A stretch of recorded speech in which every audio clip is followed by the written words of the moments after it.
Il y a une question que je me suis toujours posée, comment la vie est arrivée en fait? Genre à la base, il y avait juste des cailloux et des trucs inertes.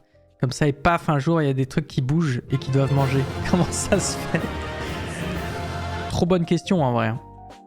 Trop bonne question sur l'origine de la vie. En vrai, si tu aimes ces thématiques-là, il y a ma toute nouvelle chaîne YouTube qui pourrait très sérieusement t'intéresser. Alors la toute première vidéo, c'est sur la panspermie, donc ça répond pas à ta question directement. Mais en fait, les premières vidéos de ma chaîne vont être dédiées à de l'exobiologie, donc à cette thématique de comment la vie est apparue sur Terre. Et existe-t-il des formes de vie extraterrestres ailleurs dans l'univers? Voilà, je te recommande ma nouvelle chaîne parce que cette question de l'origine de la vie, bien sûr qu'elle sera abordée au cours des prochaines vidéos qui vont sortir. Ça va être tout un tas de vidéos, c'est pas une seule vidéo, mais ça va être plein de vidéos qui répondent de manière plus ou moins directe à la question. Mais en fait, pour quand même te répondre là, il y a aujourd'hui un scénario qui est plutôt consensuel, qui est ce qu'on appelle l'abiogénèse. C'est le nom qu'on donne à cette hypothèse qui défend l'idée que la vie est apparue sur Terre à partir de la matière inerte. Donc effectivement, c'est comme tu dis, à partir des cailloux qui étaient là, à un moment, ce qui était inerte, minéral, ça s'est transformé en, en petits microbes. Bon, ça c'est la version un peu exagérée. On a l'impression que c'est la magie de Noël qui est arrivée comme ça, et paf, le caillou il s'est transformé en petite bébête.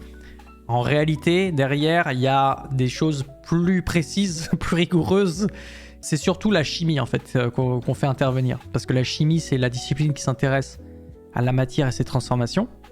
Et donc, on invoque des mécanismes de chimie, en particulier des réactions qu'on dit de chimie organique. Donc, des transformations de chimie organique, c'est quoi?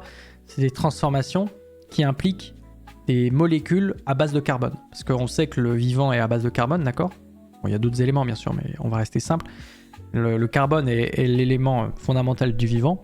Donc on se doute bien qu'à un moment, dans l'histoire de la Terre, il y a eu des molécules organiques, donc des molécules qui ne sont pas vivantes. Hein. Les molécules, c'est pas vivant à la base, mais ce sont des entités de la matière qui étaient là, qui étaient présentes dans des environnements où il y avait du carbone, tu vois, où il y avait du carbone à disposition. Donc il y avait des molécules organiques. Et ces molécules organiques, dans un environnement qui est favorable, donc pas partout sur Terre, hein, mais il y a eu des endroits sur Terre où c'était favorable. Est-ce que c'était dans une petite flaque d'eau? Est-ce que c'était au fond des océans, près des fumeurs noirs, où il y a beaucoup d'énergie, beaucoup de température élevée, etc.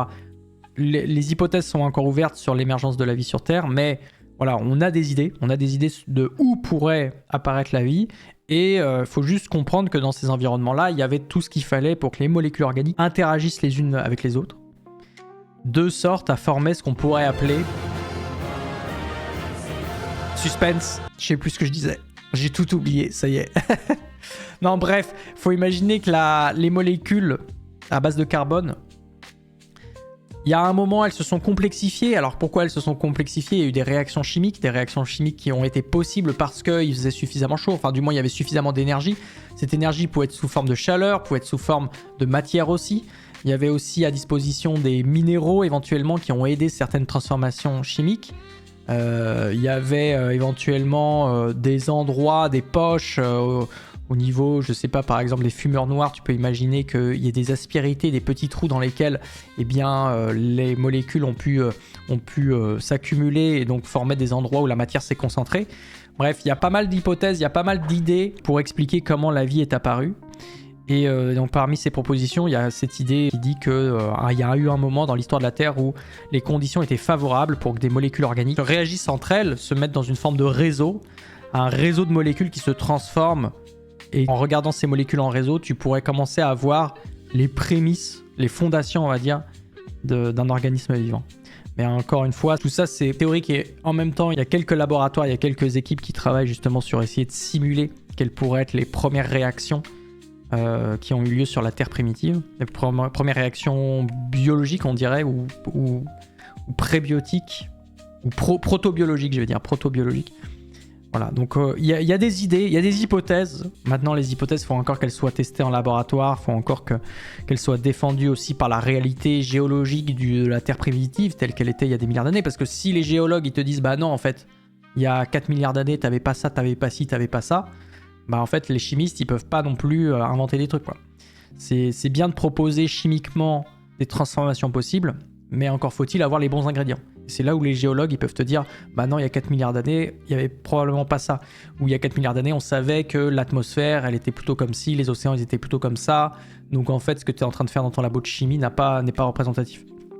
Bon bref, l'origine de la vie sur Terre, c'est une question qui est fascinante parce que pluridisciplinaire, tu as besoin d'invoquer en fait des spécialistes de toutes les disciplines pour essayer d'avoir une idée réaliste de comment la vie a pu apparaître sur Terre, quoi.